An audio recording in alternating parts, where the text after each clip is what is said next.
Bueno, de los que están presentes, ¿quiénes tienen experiencia con eco, con ultrasonido?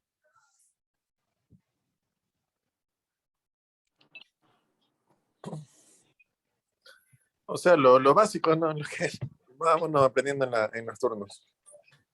¿Ya? ¿Alguien ha hecho un curso formal de ecografía? No. José, creo. No. O sea, yo solo ecocardiografía básica. En Manta, una vez que hubo. Ya, pero ninguna certificación oficial, ¿verdad?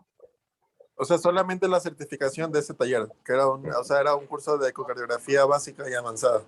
Bueno. ¿Y en la formación de pregrado les dieron ecografía como materia en parte de imagen o así nomás? No. No, o sea, por lo menos acá era muy poco. Ni siquiera tuvimos docente de imagen. Ok. Ajá. Bueno, ahí se dificulta un poco el asunto, pero bueno. Vamos a empezar.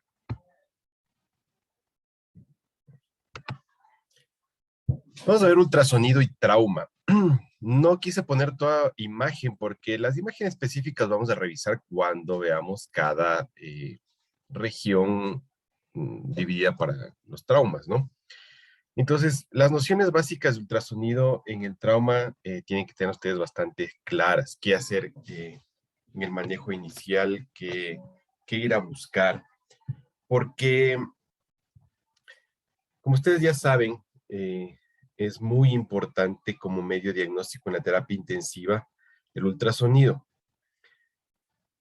Desde mi punto de vista es importante en el sentido que nos permite confirmar las dudas diagnósticas que tengamos o las certezas diagnósticas. Nosotros tenemos una presunción y la vamos a confirmar con el estudio de imagen, no al revés. No vamos a ver imagen y tratar de diagnosticar al revés. La semiología no va a cambiar en la medicina, así aparezcan exámenes maravillosos cada vez más. Entonces uno hace una historia clínica, examina y confirma con los estudios diagnósticos. Eso no va a cambiar nunca. Y espero que así sea, porque realmente solo debe confirmar nuestra sospecha. Pero ustedes tienen que estar formados en aquello, y en la terapia intensiva es fundamental, les decía, porque se puede hacer a pie de cama. Todos los estudios se pueden hacer a pie de cama. Hay pacientes que no pueden ser trasladados, que no deben ser trasladados porque están muy inestables, muy graves, y necesitamos un medio de diagnóstico que se pueda hacer ahí, con ellos. Entonces, es fundamental. Entonces, ¿cuál es el consejo? Que ustedes se formen en ecografía, pero que se formen realmente bien, que tengan una certificación de que lo que ustedes hacen está bien, que han sido formados, que han pasado los módulos de una examinación rigurosa para que lo que ustedes hagan con el eco sea realmente válido y que poco a poco sus colegas, la gente con la que trabajan en su unidad, sepan que si ustedes hicieron el eco, pues lo más seguro es que ese eco esté bien hecho, porque una persona que se ha entrenado, que se ha certificado, y pues vamos a hacerle caso. Fíjense que hace exactamente 5 días, yo tenía un paciente muy, muy grave, y lo que hicimos, luego de invadirlo y todo lo demás, fue hacer una ventana subsifoide con el transductor convexo, porque teníamos la sospecha que el paciente estaba con un taponamiento cardíaco. Y claro, el rato que pusimos el transductor en la ventana subsifoidea, encontramos finalmente que sí, que realmente el paciente tenía derrame pericárdico y tenía fisiopatología de taponamiento ese corazón. Activamos las alarmas, trajimos a la brava prácticamente al cardiólogo que no nos conocíamos, o sea, no nos habíamos conocido muy bien. Me dice, no, si yo le hice un eco temprano no tiene nada. Le digo, pero ahorita tiene fisiopatología de taponamiento, necesito que venga ya, igual el cirujano cardíaco. Y no estuvo taponado. Pero seguramente la próxima vez que venga estos colegas dirán, ¿sabes qué? No, el eco que hizo el Gabriel sí, hagámosle caso porque tuvo razón. Entonces, no es el momento de sacar credenciales, certificaciones, sino que tu trabajo, tus sospechas diagnósticas estén sustentadas.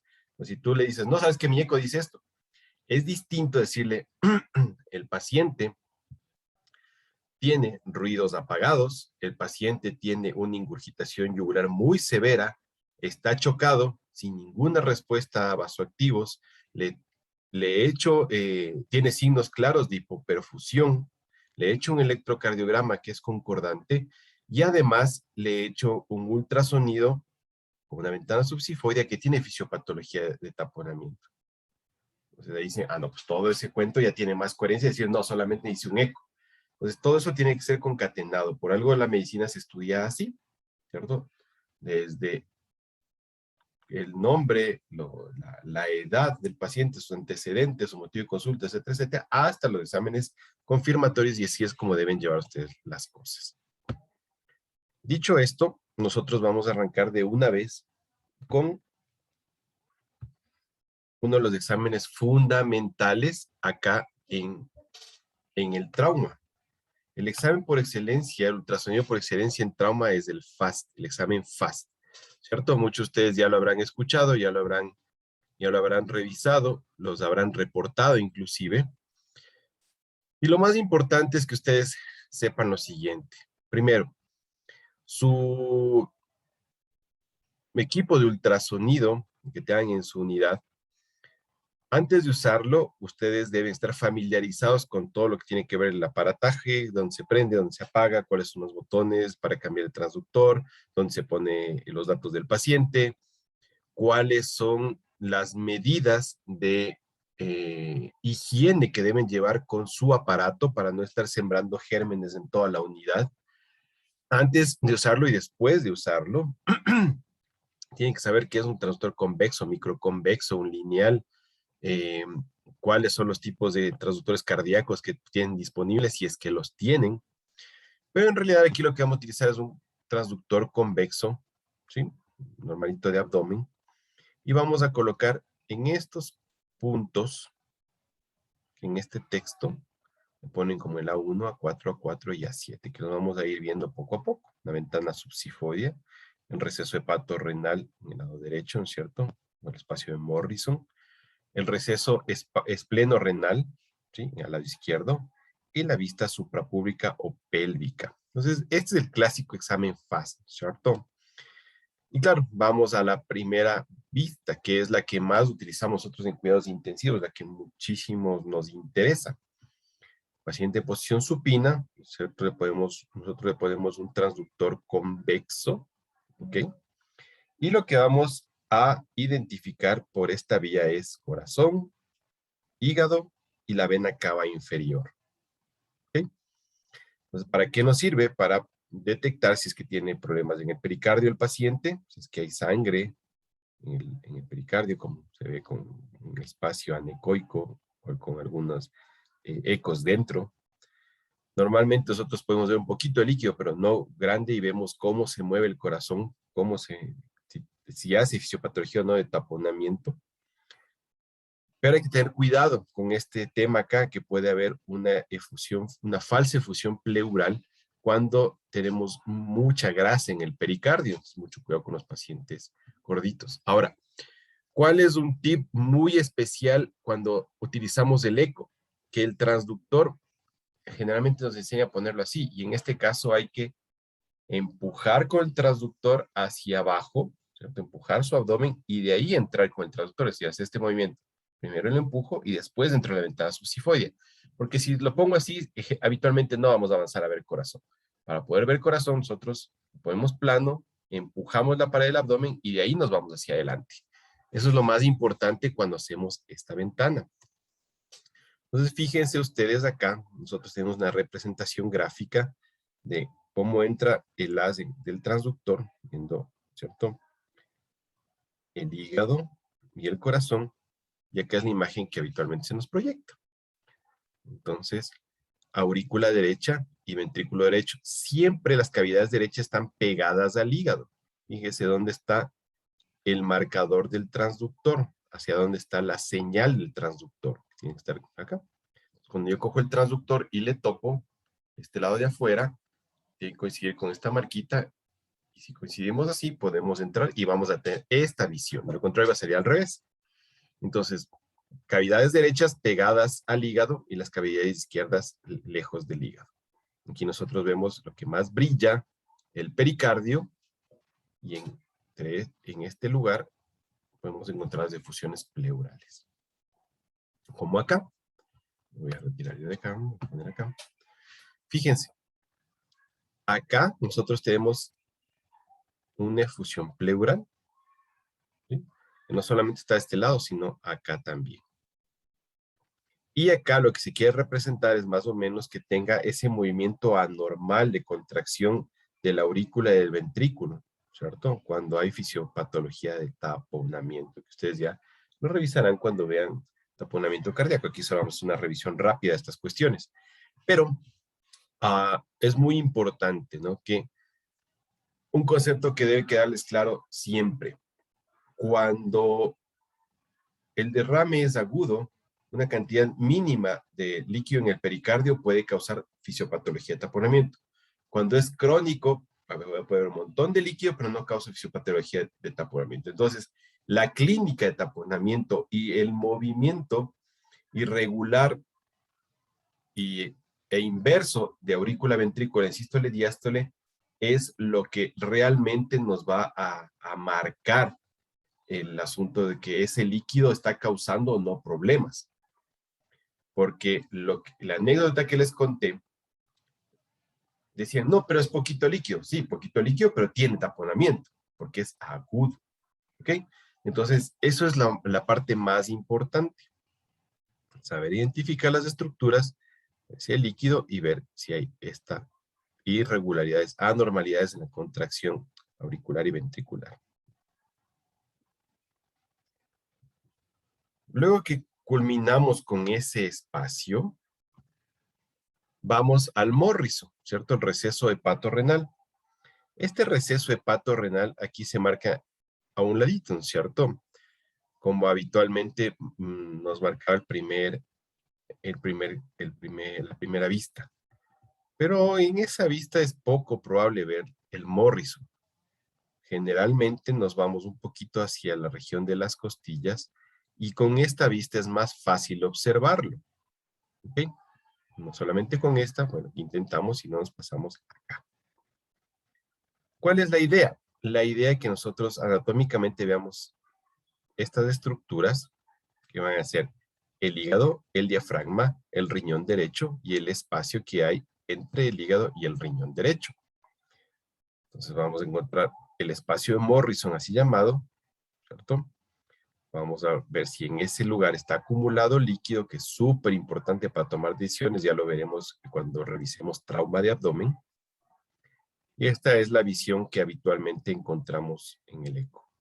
Fíjense que aquí nos hemos subido un poquito más hacia la región costal, de línea axilar anterior, y vamos jugando con transductor hacia arriba y hacia abajo para poder encontrar esto. Aquí está el riñón derecho y aquí está el hígado. Entonces aquí vemos el espacio de Morrison como tal, el diafragma y un poco de pulmón. ¿Okay? Entonces es de esta vista que se da acá.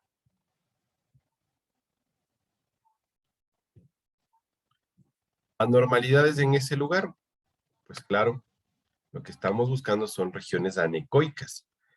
Aquí fíjense que entre el riñón derecho y el hígado hay una zona anecoica. Esto es líquido en el espacio de Morrison, líquido libre en el espacio, ¿cierto? Entonces, esto probablemente nos indique que hay líquido libre en cavidad y en trauma de abdomen probablemente necesite intervención quirúrgica este paciente, especialmente si está en estado de choque. Acá hay más líquido todavía. El famoso espacio de Morrison. El espacio periesplénico es lo mismo, pero hacia el otro lado. Lo que se trata de identificar es que el vaso, riñón, pulmones, diafragma y el receso espleno-renal en el lado izquierdo, ¿verdad? Entonces vamos a buscar allá, podemos encontrar igual una vista así recta como estaba en A4, como decíamos en la primera diapositiva, pero podemos girar un poquito el transductor de forma oblicua para tratar de buscar el espacio. Recuerden que con el ultrasonido hay que estar buscando, sin un poco más de aplastar al paciente con el transductor, excepto aquí en la subsifoidea, hay que ir buscando, porque mientras uno más apriete el transductor hacia el paciente, no va a haber más, lo único que va a es cansar la muñeca, nada más. Entonces, con suavidad, buscando con paciencia, ¿ok? Entonces, la visión más o menos, lo que va a enfocar nuestro transductor, aquí tenemos el vaso, tenemos el riñón izquierdo, y se va a ver así. El vaso, el pulmón, el diafragma, y tenemos el riñón izquierdo. Siempre se lo ve de una forma media particular, el riñón izquierdo. Y aquí en este espacio vamos a ver si es que hay líquido libre. Acá tenemos otra fotito, donde encontramos líquido libre, un poquito más afuera del vaso, aquí también un poquito, en el receso espleno-renal. Acá se ve mejor, líquido en el receso espleno-renal. ¿Ok? Entonces, algunas personas sí cuantifican, los radiólogos cuantifican cuánto líquido habrá. A nosotros realmente no sé si nos interese cuánto líquido haya. Lo que nos interesa es si hay líquido o no, para tomar decisiones, especialmente lo que tiene que ver con trauma de abdomen. Y finalmente, en el FAS convencional tenemos la vista suprapúbica. Aquí tenemos, fíjense la cantidad de vasos sanguíneos grandes que hay aquí en la región de la pelvis. Entonces podemos ver en el eje largo y en el eje corto, poniendo un traductor así o así, ¿cierto? Vamos a observar las estructuras. ¿Qué buscamos? Ver vejiga, útero si es que aplica, próstata si es que aplica, fondo de saco y el espacio retrovesical. Es importante para ver si es que ahí alojamos líquido. Entonces, aquí es la visión, lo que vamos a enfocar, ¿cierto? Aquí está la parte superior y aquí enfocamos la vejiga, ¿sí? En el eje corto y acá está en el eje largo, cuando cambiamos el traductor a esta visión. ¿Ok? Aquí vamos a ver el fondo de saco, le vemos al útero acá y es que están saliendo los anexos hacia los lados. ¿Sí? Entonces... Pero ahí que yo vomite, que me lo puedo evitar, como sea me lo evito. Apenas siento ya tomo como algo, Carla, lo que sea. Carla, ¿puedes apagar tu teléfono, por favor? Tu micrófono, por favor. No, estoy aquí, pero es que solamente estoy viendo la clase, pero no sé qué le pasa a mi ser. Ya, Hola. creo que está abierta alguna red social. Oigan. Bueno. ¿Hasta ahí alguna pregunta, alguna duda? Algo que no esté claro. Esto es una cuestión bastante sencilla.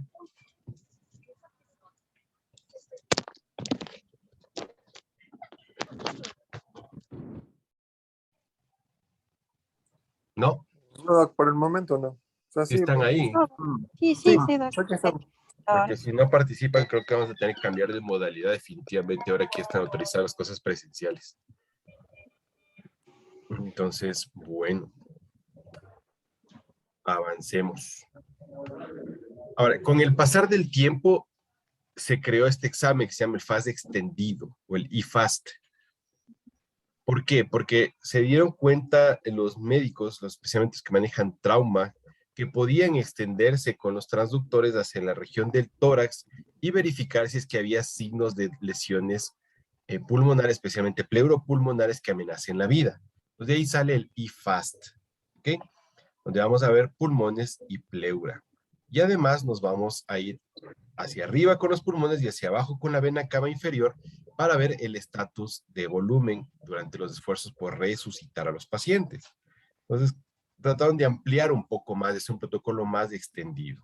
Como saben ustedes, ahora protocolos en eco hay, pero para regalar. Cada uno peor que otro desde mi punto de vista, pero bueno, lo importante es que tengan los conocimientos básicos y cómo ha ido surgiendo este asunto. Con el paciente en posición supina vamos a tener un transductor lineal, el que utilizamos para vascular, para el vaso sanguíneo, el plano, ¿sí? 2.55 MHz. Lo que vamos a tratar de hacer con este paciente es ver pulmones, diafragma, se puede también ver el hígado y el vaso.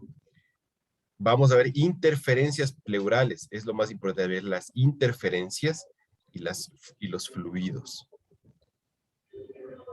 Entonces, primero identificar los pulmones y el diafragma. ¿Ok?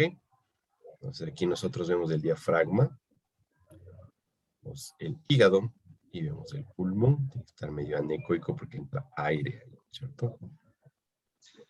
Acá nosotros vamos a ver uno de los primeros signos que encontramos al poner el transductor lineal en los pulmones. Fíjense que acá lo que nos recomiendan es ver en L1, L2 y L3, así llamados estos puntos pulmonares 1, 2 y 3, igual al otro lado 1, 2 y 3. Hay otra técnica que divide en cuadrantes, ¿no es cierto? En la línea axilar anterior divide una línea hacia acá y otra a esta altura más o menos que divide en 4 cuadrantes el tórax. Pero eso depende del protocolo. Aquí, en este librito aquí nos enseña con L1, L2 y L3.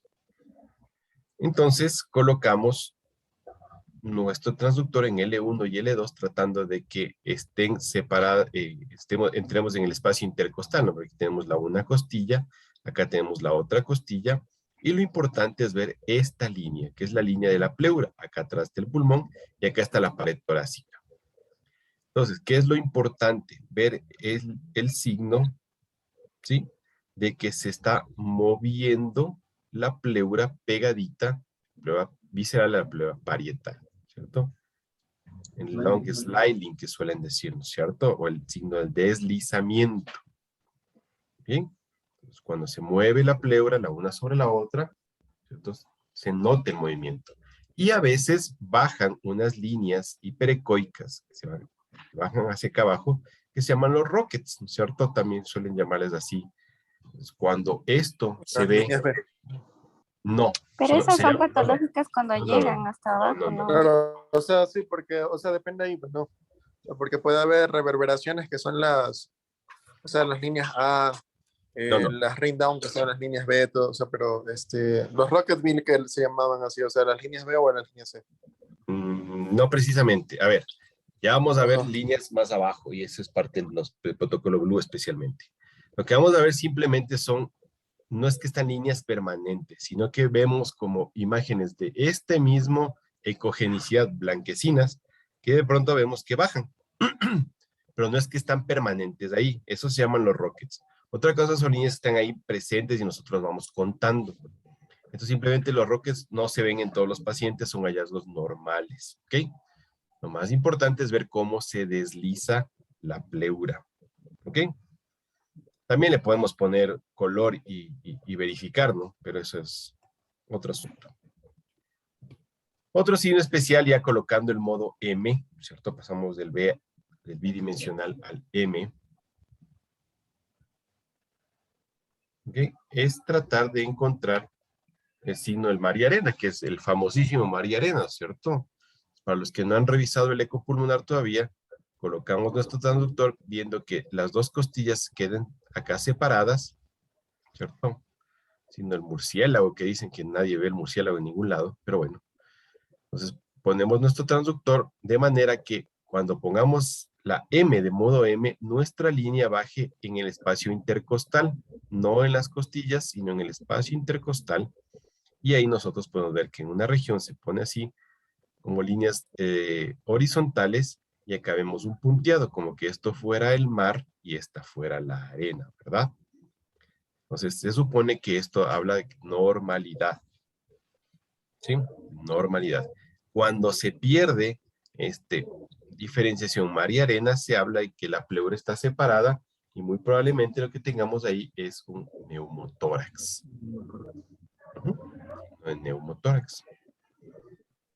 Ahora, también nosotros podemos bajar con nuestro transductor, ¿cierto? Hacia el espacio, más o menos como estábamos buscando el Morrison, ¿ok? Vamos a ver aquí el hígado, vamos a ver el diafragma, y vamos a ver que el pulmón empieza a retroceder. ¿Por qué? Porque hay imágenes en el espacio pleural, que muy probablemente estén relacionadas con efusiones pleurales. Se dice que si este espacio es mayor a 5 centímetros, tengamos probablemente más de 500 mililitros. Pero eso hay que dejarle a los imagenólogos. También un examen que estaba muy extendido y en boga y famoso cuando yo era posgradista, era la valoración de la vena cava inferior. Y poco a poco se ha ido perdiendo su uso en cuidados intensivos porque se ha visto que no es tan buen predictor de respuesta a fluidos como se pensaba en un inicio. En un inicio, el que no hacía vena cava inferior no estaba en nada, es como ahora el que no hace BTI no está en nada. Entonces, más o menos así van pasando las modas de los cuidados intensivos. Entonces, después viene otro trabajo que dice, no, ¿sabes qué? No tiene buena significancia estadística y la gente deja de hacer, como un montón de cosas que hemos dejado de hacer en cuidados intensivos. Pero bueno, en todo caso, dentro del protocolo del FAS extendido está irse con el transductor transverso hacia una ventana prácticamente subsifoidea y de ahí tratar de ver la vena cava inferior, la aurícula derecha, el hígado, las venas hepáticas y la aorta. ¿Ok? ¿Cuáles son los requisitos fundamentales para que funcione y para que uno pueda interpretar esta visión? Primero, que el paciente, estar claros que el paciente está en ventilación mecánica o no, está recibiendo presión positiva o no, porque la dinámica de la vena cava inferior va a cambiar de acuerdo si tenemos presión positiva o no. Eso ya ustedes ya han de haber visto en ventilación mecánica.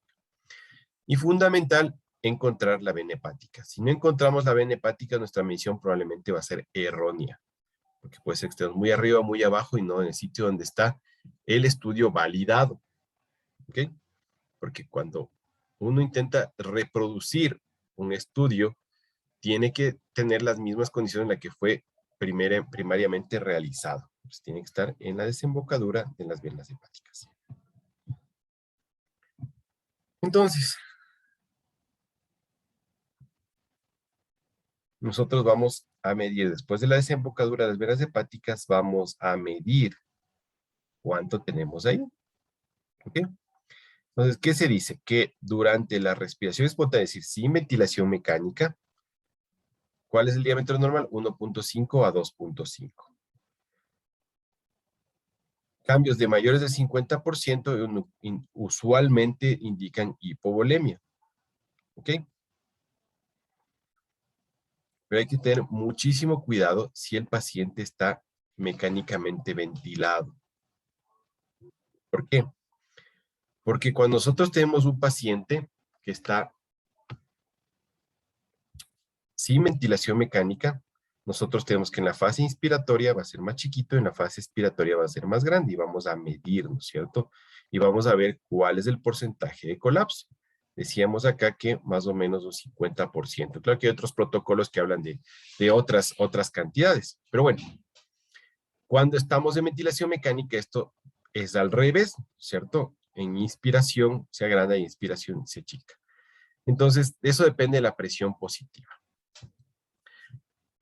Como les digo, mi afán no es hacer una revisión ahorita de cuál es el mejor predictor de respuesta a fluidos de los cuidados intensivos. No, es simplemente que conozcan que dentro del FAS extendido está también la valoración de la vena cava. ¿Hasta ahí tenemos alguna pregunta o alguna duda? No, doc.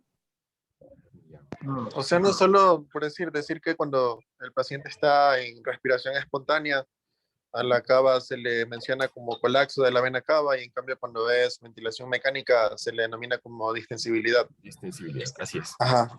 Y que las fórmulas de cada una para sacarlas, por lo menos para usarlos como predictores de volumen, son diferentes y los valores también.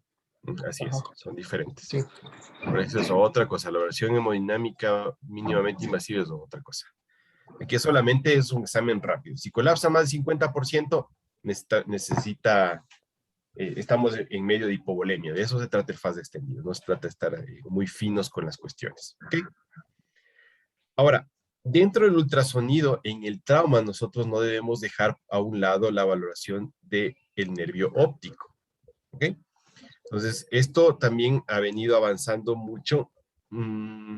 Creo que llegó a un punto donde se estancó bastante por tratar de buscar un punto de corte adecuado, pero finalmente se lo usa muchísimo en cuidados intensivos, e inclusive se lo utiliza en el prehospitalario en algunos lugares para ver a dónde derivo mi enfermo. Entonces, de lo que se habla es que puede haber un valor normal hasta 5 y otros dicen hasta 5.7 milímetros. 12.5 me dijo la doctora y 12.5 la doctora. Entonces, nosotros tenemos hasta 5.7 milímetros y eso habrá que validarlo en nuestro medio. Pero se dice que si la presión intracraneana está a más de 20 milímetros de mercurio, habitualmente el diámetro de la vaina del nervio óptico será mayor a 5.7 milímetros. Entonces, claro, esto ha ido cambiando, ¿no? Ahora nosotros nos preocupamos a partir de los 22 milímetros de mercurio, pero más o menos es la referencia que tengan entre 5.7 milímetros. Ahora, claro, la forma de medir es en posición sagitaria, en posición horizontal. Aquí deberíamos nosotros poner un parchecito de transparente Tegaderm, ¿no? Para tratar de evitar conjuntivitis y de todo tipo de infecciosas, alérgicas, irritativas por el transductor o el gel que vamos a utilizar. Entonces, pero deberíamos hacer la medición en los dos ejes. ¿Ok? Se trata de dar ultrasonido. Entonces, hay que tratar de, si es que el aparato que ustedes lo puede hacer bajar la cantidad de ultrasonido que emite al mínimo posible, ojalá, para tratar de conservar mejor las estructuras del ojito. Vamos a ver no solamente la vaina del nervio óptico, vamos a ver la córnea, la cámara anterior, podemos ver los lentes y finalmente vamos a ver acá la esclera, el disco óptico. En esta región tiene que estar la retina y acá vamos a ver el nervio óptico con su vaina. Entonces nosotros vamos a valorar no solamente la vaina, sino que tenemos que fijarnos qué pasa aquí adentro también, como vamos a ver en las próximas. ¿Cómo se hace la medición? Pues se toma desde esta región, marcado con el número 1, que es donde termina la parte anecoica y empiezan los ecos. Hay que bajar 3 centímetros y después hacer una transversal de lado a lado. Y es el punto donde vamos finalmente a medir cuánto tiene este ancho y que debería ser, ojalá menor, siempre 5.7 milímetros. He hecho algunas correlaciones con TAG y parece que 5.7 es un buen número. Ahora, no solamente vamos a ver eso, sino que también vamos a ver si es que, por ejemplo, tenemos un papiledema. Fíjense que aquí no se ve la papila que esté aumentada. Acá sí podemos ver que tiene papiledema. Pues podría ser un buen signo decir que el paciente tiene edema en esa región transmitido. ¿Okay? Acá vemos que hay un desprendimiento de retina. Aquí debe estar negrito y vemos que aquí hay una superficie anormal que produce ecos. Probablemente es un desprendimiento de retina. También podríamos ver la pupila, cambiar un poco la visión del movimiento del transductor y medir cuánto mide nuestra pupila. Entonces aquí estamos en el iris. Les quería mostrar esa parte del eco, pero también, a pesar de que ustedes ya van a ver en otro módulo completito, trauma de cráneo, pero no quería dejar de mostrarles esto, porque siempre uno dice, pero no, y en nuestro medio, ¿cuánto es el valor? Etcétera, etcétera. Entonces, fíjense ustedes que la medición de la vaina del nervio óptico tiene una presión baja, no hay posibilidades de infecciones, que se pone, como les digo, este Tegaderm transparente, no tiene posibilidades de hemorragia, el costo es bajo y es un método de tamizaje, ¿sí? Pues no es que yo voy a manejar con vaina del nervio óptico, yo voy a diagnosticar, tiene clínica de presión intracraniana, tengo un eco que dice que mi vaina está en 7 milímetros, por favor, vente a operar. ¿Ok? De eso se trata. Uno puede diagnosticar, pero estar haciendo seguimiento no es muy recomendado porque es poco sensible para las transiciones agudas. Es decir, yo voy a medir y voy a pasar una solución hipertónica y voy a volver a medir. Es poco probable que el cambio se detecte tan rápido. ¿Por qué? Porque hasta que llegue la presión a cambiar en la vaina del nervio óptico se va a demorar un tiempo. Entonces, para hacer un manejo agudo llevado solamente con la vaina, no se ha podido demostrar que sea adecuado. Entonces, fíjense, lo más adecuado es esto, ¿no? Monitoreo invasivo, los pacientes que lo necesitan, que no solamente se tenga presión intracraneal, sino que se tenga temperatura cerebral, se tenga microdiálisis y además se tenga PTIO2. Nosotros podemos hacer todo esto, inclusive con el Doppler al lado. Pero ¿qué pasa cuando el neurocirujano dice no? Cuando estamos en situaciones muy agudas de trauma y cuando, como en nuestros hospitales, no hay o no hay. Esas son las respuestas. Entonces podemos utilizar el ultrasonido, ¿cierto? El ultrasonido que es ampliamente usado hoy. Sería maravilloso que nuestras imágenes de ecos se mostraran así, ¿cierto? Absolutamente claro todo, yo agarro el punto, le mido hacia abajo y ahí está la vaina del nervio óptico. Pero lo que nos encontramos habitualmente es esto, que dista muchísimo de este de acá. Pero tenemos que acomodárnosla para poder medir ahí también. Como les digo, puntos de corte, montones. Desde 5 milímetros, que fue el más ampliamente investigado en sus inicios, hasta unos que llegan hasta casi 6, con diferentes sensibilidades y especificidades de acuerdo a los autores. Entonces, ¿cuál es lo importante de esto? Que nosotros podemos utilizar el ultrasonido para pacientes con trauma de cráneo, donde sea. ¿Sí? Nosotros hace muchos años, ya algunos años, hicimos estos dos trabajos con ultrasonido. ¿Sí? Lo que tratamos de ver es cuál es nuestro corte de el diámetro inicialmente, pero como vimos que eso era poco útil, lo que tratamos de utilizar es un método a través de esta fórmula de cálculo que está difundida a nivel mundial para tratar de, con la vaina del nervio óptico, nosotros sacar un valor de presión intracraniana, ¿sí? Esto te da en centímetros de agua y lo transformas a milímetros de mercurio. Entonces nosotros tuvimos, no me acuerdo, creo que fueron 22 pacientes con una media de 36 años que tenían la mayoría Marshall 4, con una PIC medida de 13 y una calculada de 15 por este método. Entonces aquí nosotros tenemos nuestro gráfico de Blad-Altman, donde encontramos que tenía una correlación positiva débil, pero tenía significancia estadística, tenía una P buena. ¿Ok? Pero la correlación no era tan espectacular como nosotros hubiéramos querido. Tener una correlación positiva débil con significancia estadística no es fidedigno para valores extremos, para nada. Pacientes que estaban con mucha presión intracraniana no nos acercamos a los valores que quisiéramos, y los pacientes que se medía muy abajo la presión tampoco se acercaban. Los valores medios tenían una buena estimación. No podíamos hacer seguimiento a cambios agudos, realmente no nos funcionaba. Tenían pacientes con hipertensión, le damos hipertónica, que realmente bajaba en el monitoreo invasivo, pero en la medición de la vaina no nos bajaba tan rápido como nosotros para poder tomar la siguiente decisión. Entonces, para cambios agudos no, porque necesita mucho tiempo para equilibrarse. Entonces, a la par, nosotros metimos Doppler transcraneal a esos mismos pacientes para ver si es que era más fidedigno todavía. Pues igual estos 22 pacientes le sonamos la arteria cerebral media a los dos lados. Fórmulas para hacer cálculos con Doppler transcraneal hay un montón. Cada una tiene cierto grado de validación, ninguna es la mejor. Entonces decidimos escoger estas dos fórmulas. ¿Ok? Entonces estos son la tabla, los estadísticos descriptivos de esos pacientes. Y tuvimos una correlación positiva, pero muy débil y sin significancia estadística. Entonces, si ya no nos fue muy bien con el eco de la vaina del nervio óptico, nos fue peor con el Doppler transcraneal en estos pacientes. Y claro, nosotros concluimos que podría ser peligroso tomar decisiones terapéuticas basadas exclusivamente en los cálculos de presión intracraniana a través del Doppler transcraneal. ¿Por qué? Porque estamos a 2.860 metros sobre el nivel del mar. ¿Ok? Entonces, durante la hipoxia, los glóbulos rojos incrementan su velocidad en los capilares cerebrales. El flujo sanguíneo cerebral se eleva proporcionalmente con reducción de la hemoglobina 5 o 6 veces en anemia severa. Nuestra hemoglobina promedio fue de 11.6. Muy probablemente bastante baja en relación a los estudios con Doppler transcraneal a nivel del mar.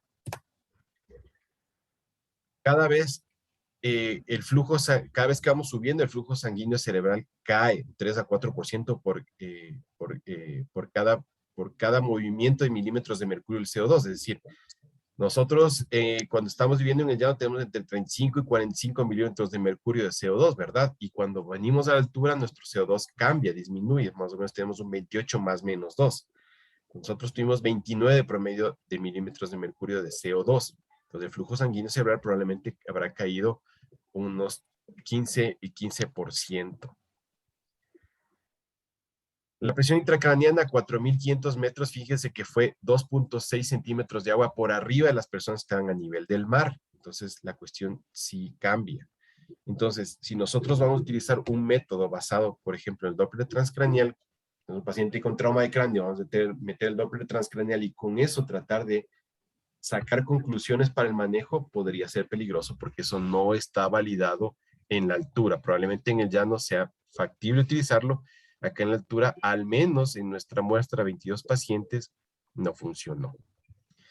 Entonces, eso les tenía preparado para hoy. Yo sé que es una clase corta, son solamente cuestiones básicas, muy básicas del ultrasonido en los pacientes con trauma, pero creo que es importante que ustedes tengan claro esta cuestión y las puedan utilizar. No sé si hay preguntas, hay dudas, algo que no les quede claro o algo más que quieran discutir o saber. Sí. Ya, mi pregunta es, en relación con el eco, contra el eco en el glóbulo ocular, una vez que ya detectamos ya aumentado la vaina del nervio óptico, ¿en qué tiempo tendríamos para tomar decisión, o sea, quirúrgica? Porque supone que cuando ya hay mayor, como aumenta ya mayor de 22 centímetros 22 milímetros de mercurio, y hay cambios pupilares. No precisamente.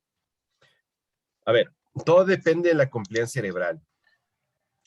Entonces, son terrenos que no quisiera meter en mucho porque ustedes ya lo van a discutir con un experto en esta cuestión, pero no es lo mismo tener 22 milímetros de mercurio en un paciente de 80 años que tener 22 milímetros de mercurio a los 20 años. ¿Ok? Entonces, depende muchísimo de la compliance cerebral para ver su nivel de tolerancia. Entonces, si bien es cierto, 22 milímetros de mercurio te puede repercutir en un diámetro de vaina de 6 milímetros, por ejemplo, no quiere decir que ese paciente ya se esté herniando como para que haga pupila. ¿Okay? Por eso te digo, todo esto son métodos confirmatorios. Entonces, estamos tratando nosotros de hacer cuidados intensivos al revés. Meto el eco, la vaina está amplia, entonces veamos las pupilas. Y debe ser una dinámica al revés. Entonces, yo tengo un paciente con trauma de cráneo, lo examino y digo, este paciente tiene signos de enclavamiento rostrocaudal y su pico de presión ahorita está en mesencéfalo. ¿Por qué? Porque tengo dilatación pupilar y su patrón respiratorio ha cambiado y su respuesta motora es esta. Tiene vía piramidal. Entonces digo, tiene vía piramidal, tiene pupila, su respiración tiene un patrón mesencefálico, entonces ahora sí, eco, confirmo que tiene más de 6 milímetros, este paciente está enclavándose, llama al neurocirujano este rato, no hay mañana, es este rato. Pero si yo tengo un paciente con trauma de cráneo donde no tengo clínica de enclavamiento y le pongo el eco y me da 7 milímetros, no me dice nada. Entonces, ese es nuestro problema ahora que estamos haciendo la medicina al revés. Primero el estudio diagnóstico y después la clínica. Tiene que ser al revés. No sé si me hice entender. Sí, sí. Esa era mi duda. ¿Alguna otra pregunta?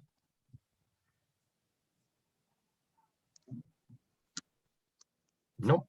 ¿Estamos claros? Bueno. Sí, claro. Ya, entonces nos veremos la próxima. Veamos qué cambios nos dan los hospitales y qué directrices nos dan las universidades, porque nosotros tenemos todavía bastantes clases pendientes. No sé si permitan seguir haciendo por esta vía o ya tenemos que ir a clases presenciales de la universidad, no lo sé. Eso dependerá mucho de qué diga la universidad y los hospitales. En todo caso, estaremos en contacto con Carla y les comunicaré. ¿Listo? Listo. Ya, gracias. Listo. Nos veremos la próxima. Que les vaya